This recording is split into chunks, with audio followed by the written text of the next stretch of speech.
my absolute pleasure to introduce you guys to our graduating class of August 2025. The first graduate that I would like to introduce is Liam with facilitator Ashley from Beverly Hills, California.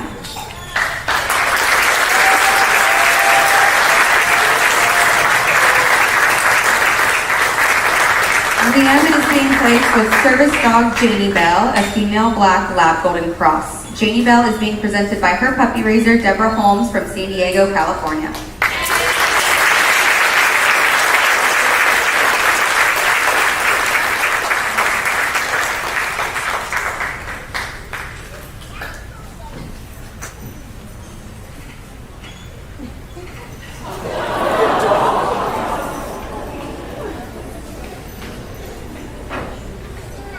The next graduate that I would like to introduce is Noah with facilitators Brianna and Josh from Menifee, California.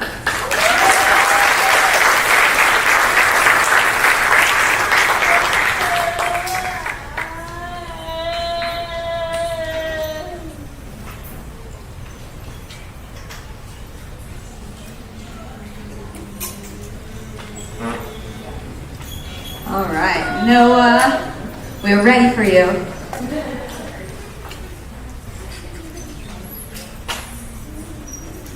All right, we have Noah and Brianna and Josh coming up here.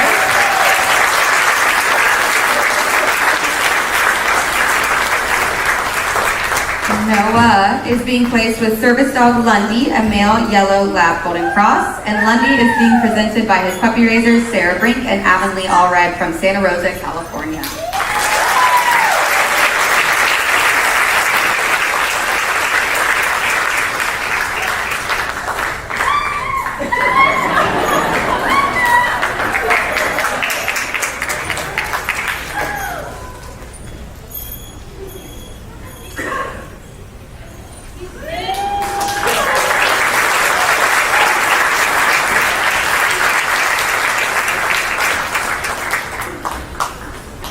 Next, we have Evelyn with facilitators Leslie and Anthony from Anaheim, California.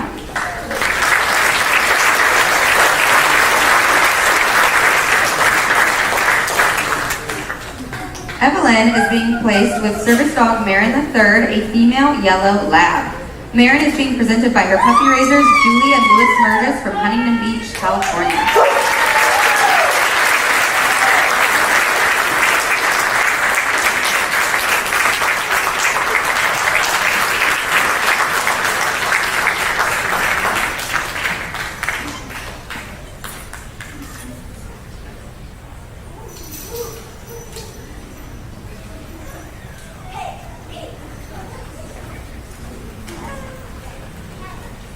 The next graduate I would like to introduce is Dahlia from Bakersfield, California.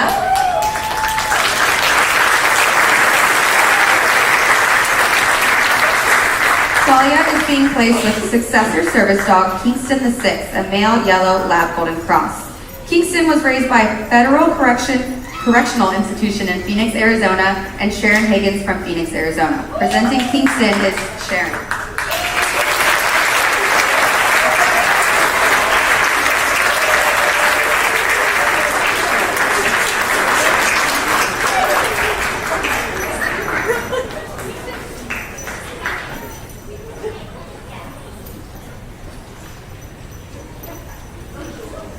The next graduate we have is Roman with facilitators Natalie and Greg from Burbank, California.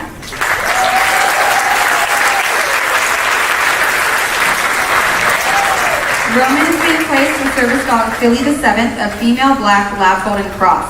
Philly was raised by Pamela Howe from Granby, Colorado, and Kate Miller from the Colorado State Collar Scholars in Fort Collins, Colorado. Presenting Philly today, the Miller family.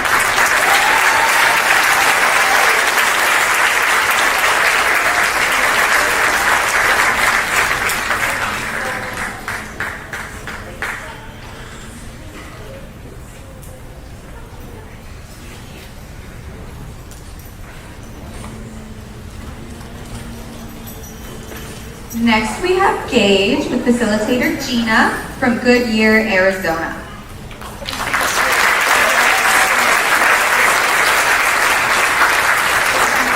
Gage is being placed with service dog Luca III, a male yellow lab golden cross. Luca is being presented by his puppy raisers Lorraine and David Emmert and Avonlea Joe from Ogden, Utah.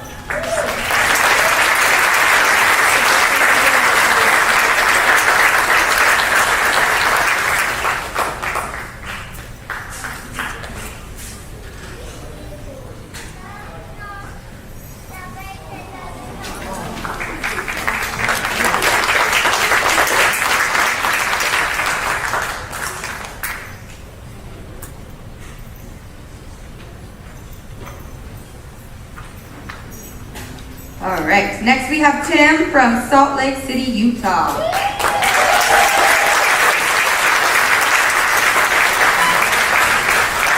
Tim is being placed with successor service dog Teo II, a male yellow lab golden cross. Teo was raised by Chris and Kara Hirsch and Annabelle Hoffman from Aurora, Colorado, and Crowley County Correctional Facility in Olney Springs, Colorado. Presenting Teo today are Chris, Kara, and Annabelle.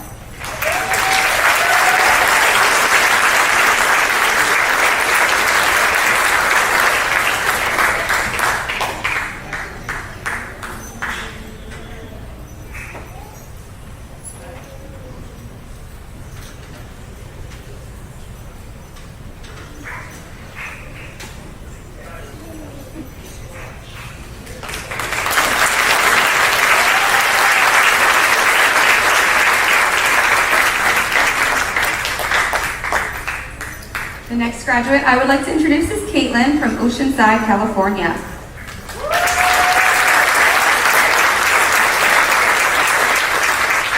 Caitlin is being placed with facility dog Persia V, a female yellow lab golden cross. Persia is being presented by her puppy raiser Casey Lasco from Prescott Valley, Arizona.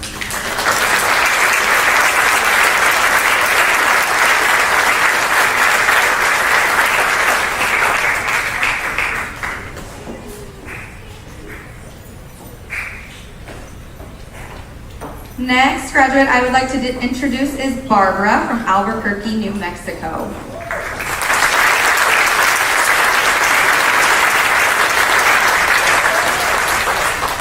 Barbara is being placed with successor service dog Reese VI, a male yellow lab golden cross. Reese was raised by Karen Mendrop from Colorado Springs, Colorado, Karen Hilborn from Black Forest, Colorado, and Crowley County Correctional Facility in Olney Springs, Colorado. Today.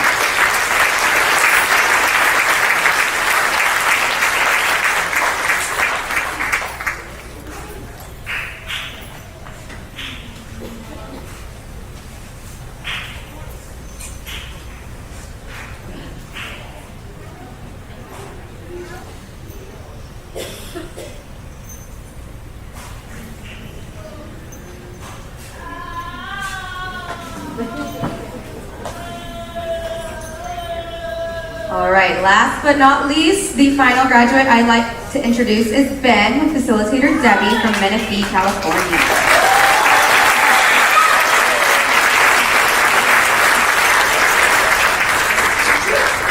Ben is being placed with successor service dog Pixie IV, a female yellow lab golden cross. Pixie was raised by Jim Kaiser from Howard, Colorado, James Dury from Denver, Colorado, and Crowley County Correctional Facility in Olney Springs, Colorado. Presenting Pixie today is James.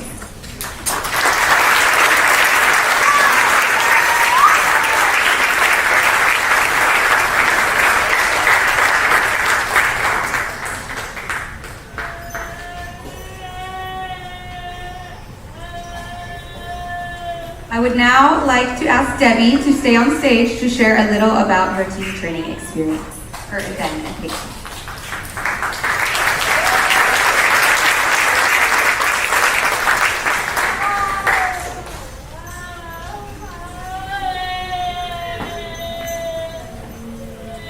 Can you hear me if I don't hold the mic?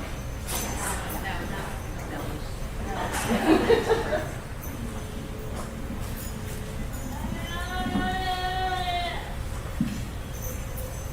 Ben, thank you for your grace in allowing me to share today from my perspective as team facilitator and your mom, as you strive every day to find new ways for your voice to be heard, for you have much to say. Thanks, Ben.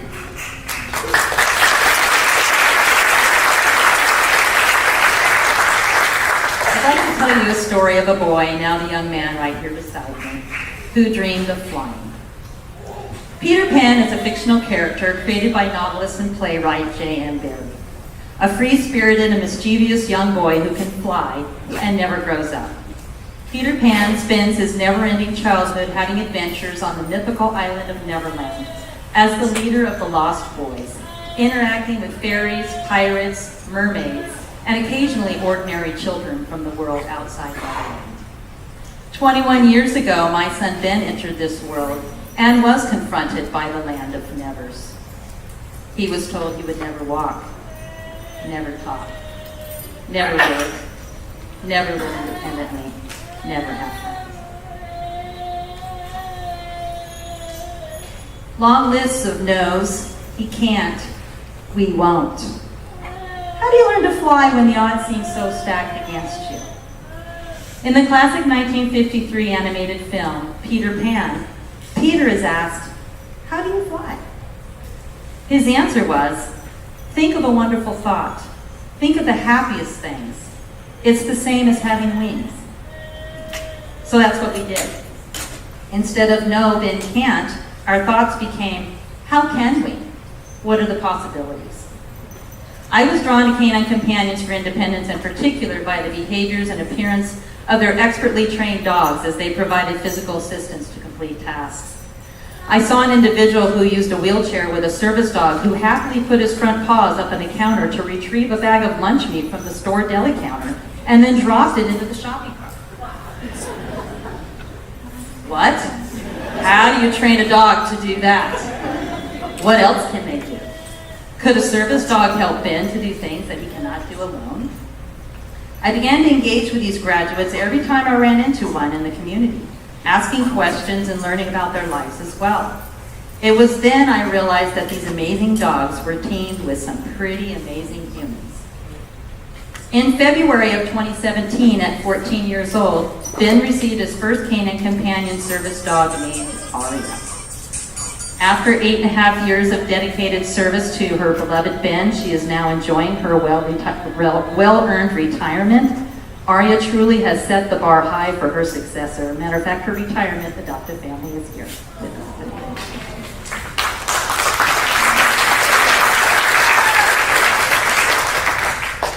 The land of nevers can't hold us anymore.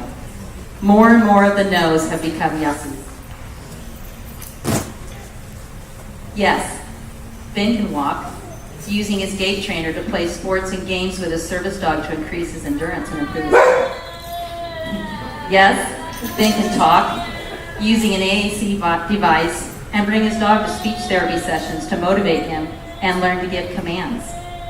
Yes, Ben can work, with his service dog, each taking a role to finish a hard job.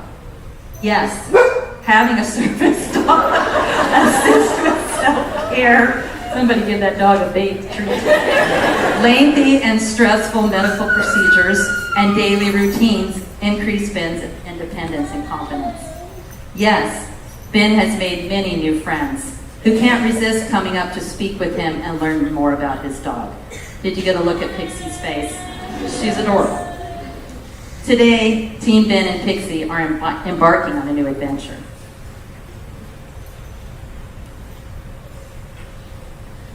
Will this successor dog be as good as his first? What if the magic was just in one dog? One Canine Companions graduates team is not better than another, not more valuable or less than, just different. Each one uniquely made and designed for a special purpose, for a job and adventure all their own. Pixie being Pixie offers a new and fresh perspective for this stage of Ben's life as a man seeking autonomy, community connection, and a confident identity. During team training, there was a lesson called Imagine the Possibilities, where we watched videos of service dogs performing tasks where the recipient facilitator teams doing things that I had never thought about. And then we got to practice those that we were interested in during one-to-one sessions, finding new ways, dreaming new dreams.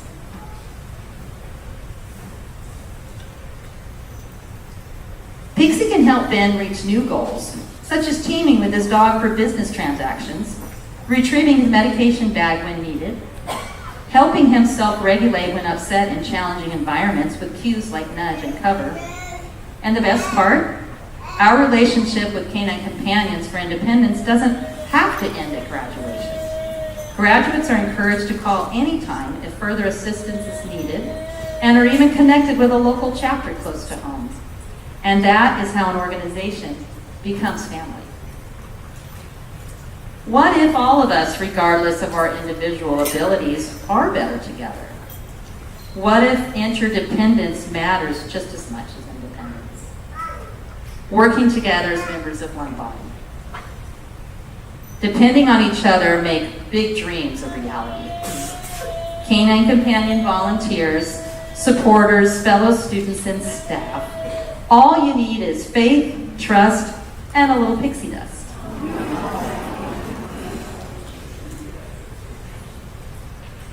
This is a quote spoken by Peter Pan to Wendy Darling when explaining how he and the other Lost Boys were able to fly. Pixie dust, in the context of the story, is a magical substance that, when combined with faith and trust, allows one to fly. Peter Pan has a fairy companion named Tinkerbell, also known as a pixie in Irish and Scottish folklore. She is a helpful creature with a touch of playfulness. This friend is the source of pixie dust. She shares it with Peter and the Darling children to help them fly. Perhaps Ben's new service dog, Pixie, has been listening to these rumors that she has tough shoes to fill being a successor to Ben's first assistant dog. But this beautiful girl's response to the challenge seems to be shoes. Shoes? Shoes are for feet. I have wings. Ben, Pixie, are you ready to fly? Let's go.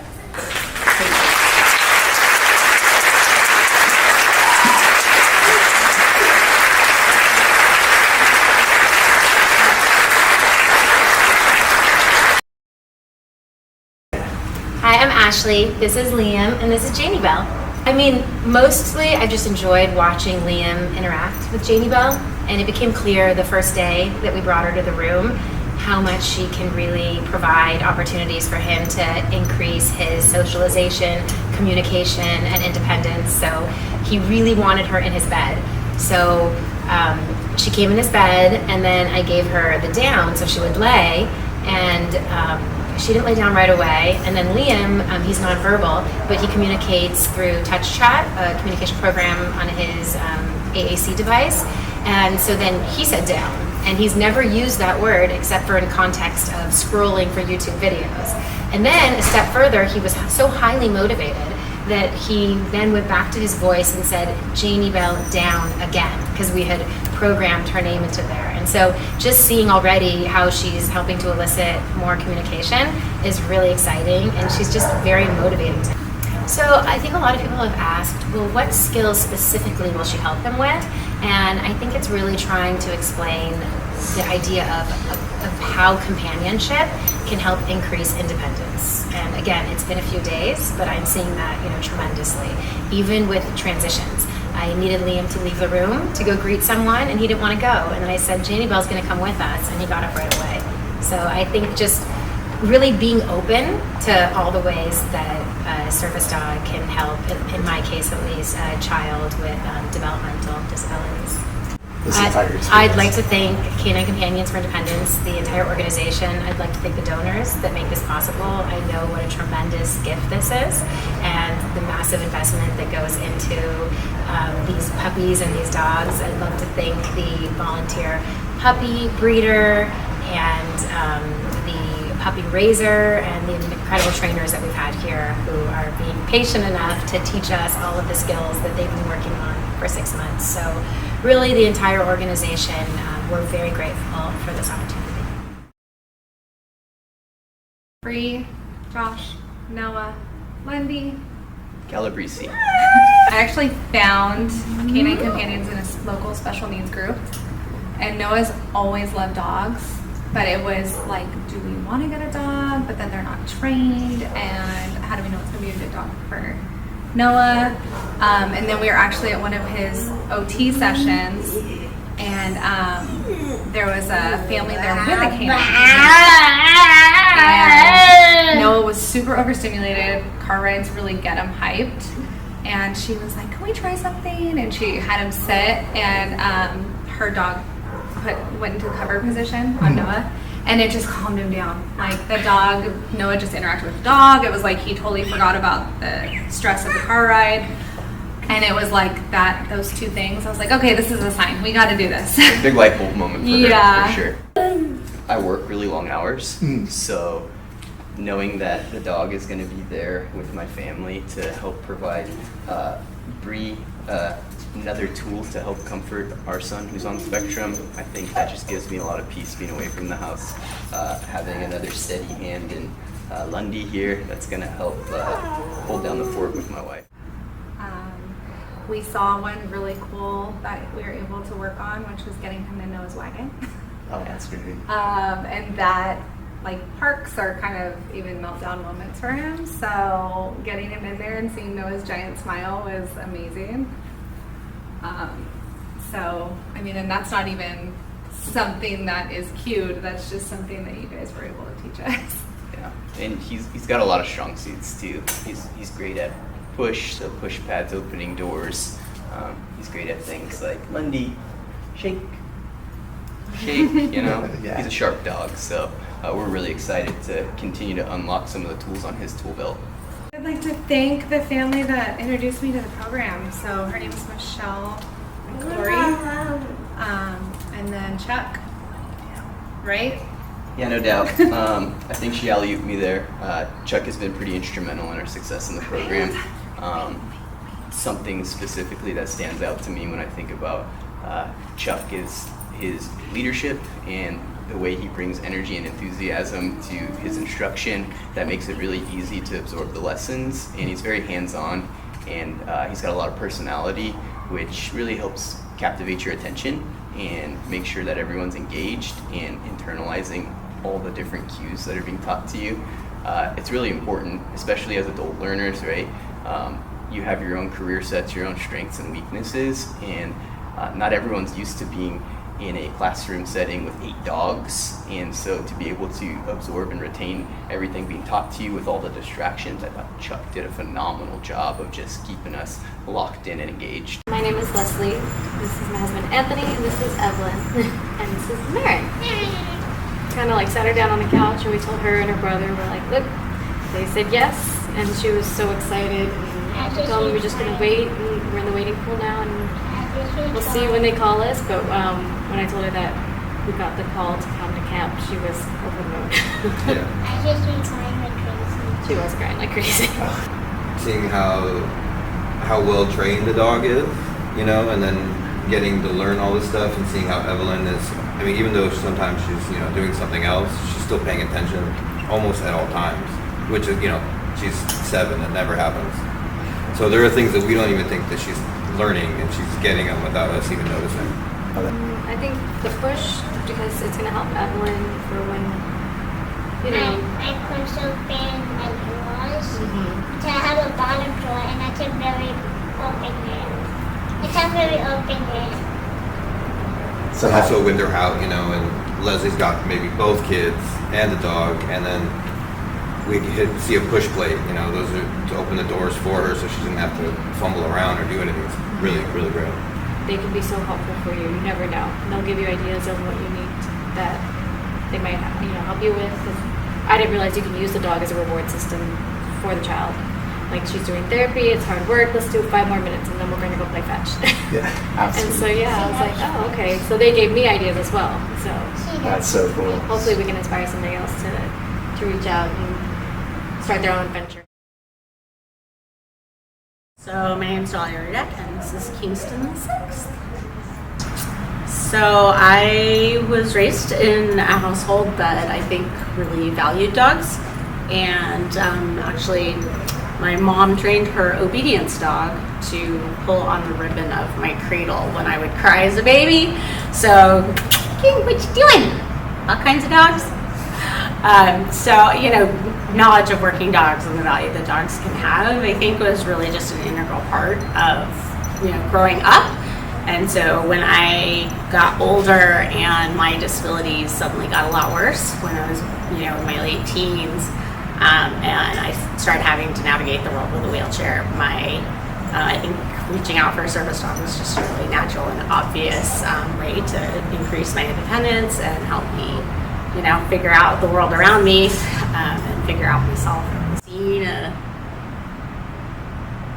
interview or something, right? Or if I'd seen something on TV, but I was very familiar with the concept of service dogs helping people with disabilities. And, as a young woman trying to navigate my way, I was going to be headed, for college, things like that. And, suddenly finding myself, using a wheelchair was right. And I suddenly developed a bunch of brand new symptoms that I hadn't had when I was a lot younger. And, it was one of those of both needing the physical assistance to hopefully increase my independence and, kind of some of the things that we normally think about, but also just it's a lot having someone by my side, right, too, and not all of the emotional aspects of that, and the teamwork and all of those things too was a really big factor. Now I knew from the get-go, and as you can see, here it is, many years later, and it's a way of life, I think, for my entire adult life, which, decades. And it's just there are so many little ways that I've been shaped and molded, and the dogs have changed me, and the puppy raisers have stayed in my life and played these just really unexpected and just amazing roles, and mentoring and guidance and friendship, and and sharing sorrows, and Canine Companions I'm gonna cry, but it's unlike anything else that I've ever encountered. I say, right, you meet a random dog, you can be pretty confident that, this dog's probably an okay person, right? When I meet somebody who says that they're a volunteer or a donor, has any involvement with this organization and making these miracles happen and changing lives the way that these dogs do, I can be pretty confident they're probably a pretty good person. Oh, hi, I'm Greg. I'm Natalie. I'm Roman, and we're from Burbank, California. And this is Philly, our service dog, the 7th. Certainly. There's also a natural way of having a dog around you that adds the presence that you mentioned, just to give you confidence. Be out in public with people that are all taller than you, but you have this beautiful dog that gives you a radius around you, but also people want to pay attention to it. This dog commands attention, and particularly a beautiful one like Philly. I don't know. I would say we're trying to find the right age for me, and it was decided now is the perfect time for when I'm getting older, and then I also have time with this dog when I'm older and an adult and do certain things. When I practice basketball, it's been a bit of a struggle trying to get the ball back. Sometimes I end up having to go on the grass, which is a bit of a pain. So we'll probably have her get the ball for me, push the ball in my direction, general direction, and then I can keep playing with it. And there's also swimming, which he does a lot of, and retrieving the ball outside of the pool is very difficult. So we're hoping the get and give command might come in handy there a little bit. Save us a few steps and Roman gets the ball. It is an incredible chain of people that get from not having a dog to having an amazing dog like this, and we feel especially privileged. And we're really so proud to be part of this graduate class, because we know many graduates and they are advocates for this organization. But now seeing what goes into it, even the facility and staying on campus, people can't even dream of what happens here. We are so lucky to be part of it. We're excited to be ambassadors for Canine Companions. I'm Gina, this is my son Gage, and this is Luca. About 2.5 years ago, there was a puppy raiser at the class, and I had asked her about the puppy. So well behaved. She explained that she was a puppy raiser for Canine Companions, and that dogs are trained to work with individuals with disabilities. just kind of to have the dog that is so well trained, so well behaved, and knows so many cues and able to learn so much more to individually tailor to our family's needs. That was wonderful to learn that it was available. Yeah. Well, I know lap is beneficial. Visit cover. We like cover. Love to play fetch or get with Luke as well. Yeah. Definitely Chuck for leading the training class, the other trainers who assisted Kat training Lucas so well. He was definitely watching her. We didn't know that she was trainable. We soon realized he would just track her, like, oh, that she was training. So, and we haven't met the puppy raiser, but I would love to because he is so well tempered, so mild mannered. So he just fits well with our family and what we're going to be doing. He just fits right in. So it's been a wonderful experience here. My name is Timothy Daines, and this is my service dog, Teo. Well, it was right after I had my accident down on Lake Powell. I was in a diving accident, broke my neck, went diving into that lake, anyway, I was paralyzed in the hospital bed, and I was worried about my independence, how I was going to be able to be functional, knowing that I was a quadriplegic. And a child life specialist knew I loved animals. I always loved dogs, and I always loved animals growing up. And she showed me a brochure about Canine Companions for Independence. And so I was immediately interested. Your first service dog. What was your first service dog's name? His name was Yaz. Yaz? Yes. What did Yaz do for you to kind of help you with that pursuit of independence? Oh, he did everything, and I want to add that he was raised by Kathy Jacqueline Phillips. Everyone knows who she is. She's pretty much embodies CCI. So when I got Yaz, it changed everything for me. Not only was I able to get around easier, I was attending college at the University of Utah, and he was able to pull my wheelchair, pick up things that I drop, tug open doors. But there was also another thing that was amazing, is the companionship of having somebody there by your side that you could trust. He also was able to break down the social barriers, which I didn't recognize. They didn't put that in the CCI pamphlet, how they were able to break down those social barriers. I mean, he was able to kind of help me meet women, basically, so he was great. I was impressed immediately on how well he's able to do commands, like the advanced commands, like how he can get things off the floor and pick them up and give them to me. It's remarkable. I just was working on how he could open a heavy door for me, which is something that I would have to wait for somebody to do it for me. So I'm starting to envision these possibilities with Teo that's going to make a big dramatic difference in my life. Oh man, I can thank so many people, from all the puppy raisers, and you know who you are, and what you do, how you socialize these puppies so that it makes it easier for the trainers to be able to train these fine animals to help people like myself. Obviously the instructors and trainers and all the people that are involved with CCI and the administrative aspect of it, the people that raise money, the donors that donate to make this possible, and just, the dogs. You have to give credit to the dogs because they're here doing it as well. So yeah, there's so much to thanks in this program, and I'm just excited that I found it at such a young age. This is going to be my 5th service dog, and actually I don't think there's anyone in CCI in the entire country that's had 5 service dogs. Oh, that's amazing. So check ChatGDP for that one. I don't know. I think I'm record. I guess it's just because I'm old, but My name is Caitlin Barr. I'm a school social worker in Vista Unified School District. I work primarily with high schoolers.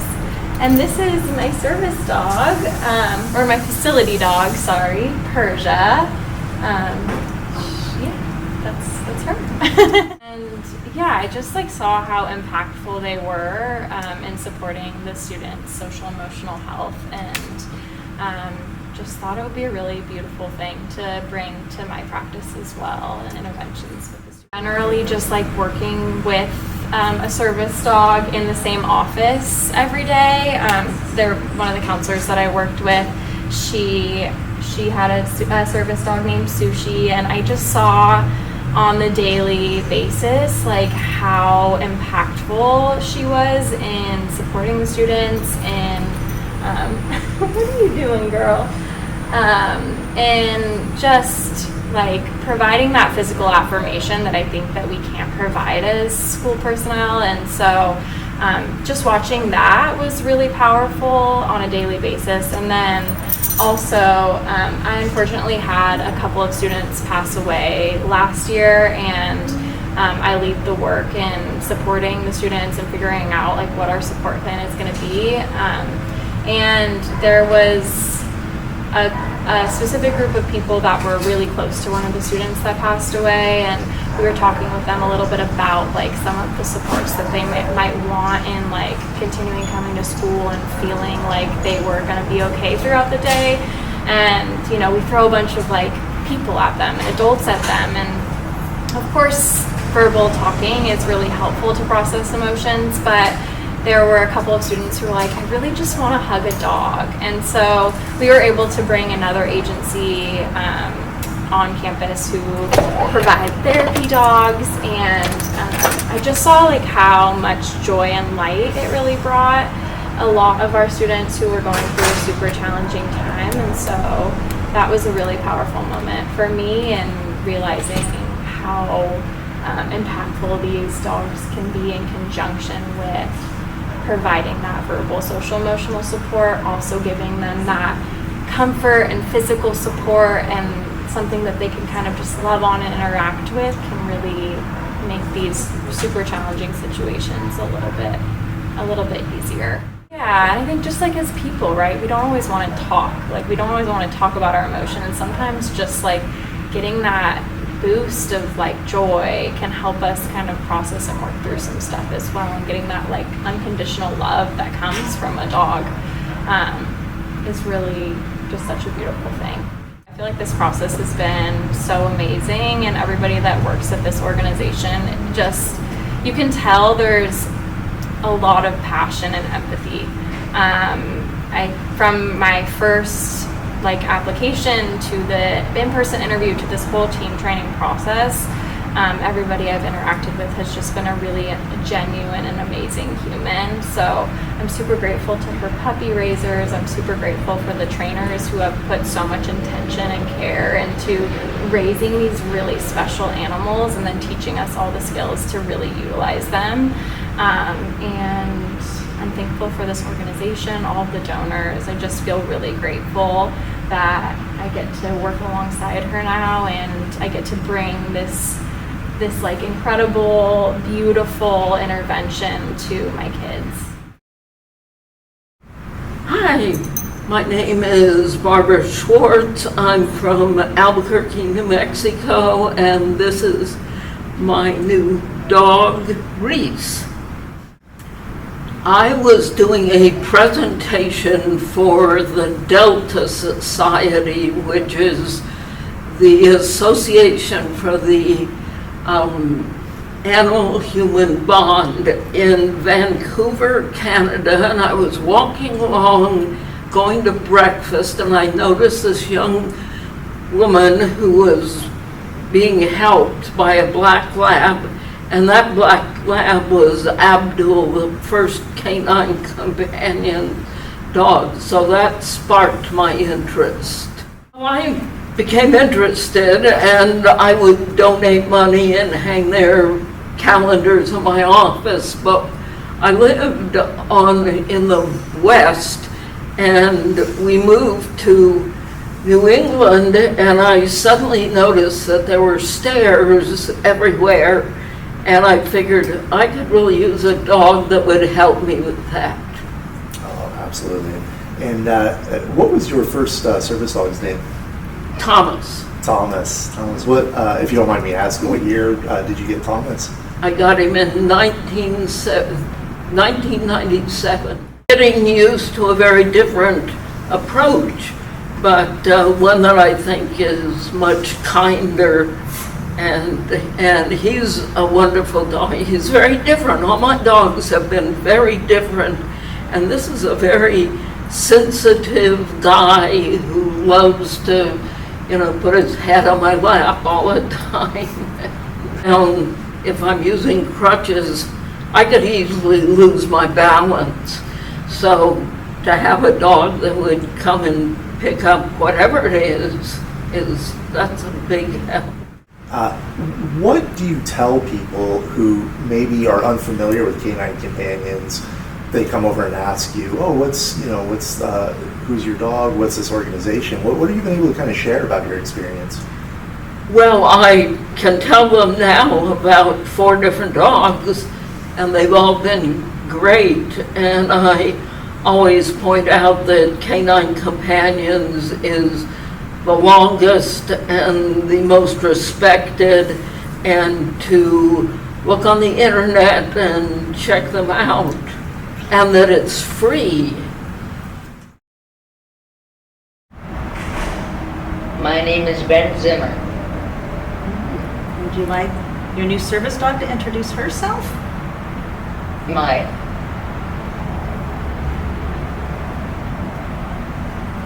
See? Push! Good girl! Hello, my name is Pixie the Fourth, and I am Ben's new Canine Companions service dog. I'm Debbie Zimmer. I'm Team Ben's facilitator. Thinking about Ben and many of the things that he wanted to do that he needed support for. And sometimes he would get frustrated if it was always a person helping, that he really wanted to be doing things on his own, and seeing how much more proud and interested he was in other dogs. So I started looking around to kind of do my own little survey of what's the best, service dog organization. So I started observing different service dog teams out in the community. And I noticed every time that there was a dog doing a specific task for a person or extremely well behaved, it was always a blue vest. Not most of the time, but always a blue vest. So I started getting closer to see what that blue vest said, and it said Canine Companions. So I started talking to graduates about the organization and what it was, and that's when I realized I didn't just want a service dog for Ben, but only a Canine Companion service dog. They're not always sure how to engage with Ben. So we've noticed that when he has a service dog, this has Ben's second My service birthday is dog. September 18th, 2003. People come up to Ben and they ask him questions about his dog, and then he's able to interact with others in the community and make friends and grow in his communication skills through his AC device. That's a big area that's really been very helpful. As well as Ben has a history of over 25 surgeries that can be very, Dixie said, very challenging to go through, both emotionally and physically. And his last successor dog attended all his doctor's appointments and therapy appointments and even hospitalizations to not only support Ben through things like deep compression, cover, again, being that support for him, picking up things for him. We also noticed it brought everybody at ease in the room. Ben, instead of being the high stress room that the nurses were assigned to, became I hope we get Ben with his service dog. It's always so calm and pleasant and happy in there, even though we always came in with very high, complex and difficult challenges.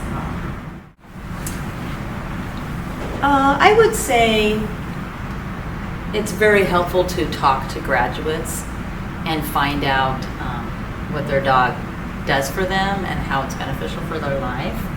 I also encourage a lot of people to go onto the Canine Companions website and check to see what kind of commands that the dogs are trained for, to see if it fits within their realm of need. And also really to take a look at if they're willing to basically be an ambassador, because it's really important to make sure the public understands what a true service dog does for a person with a disability, what that looks like, and how to be the best advocate for service dogs out in public. My service dog works with me to do daily tasks that help me have more independence and confidence. Awesome. Did you want to say anything else particular about your new service dog? Maybe up here? Something up here? Pixie is 2 years old. Nice. Anything else? Fetch. Fetch. And he likes to play fetch with her. Any other commands that you really like using with your dog? You can say that one.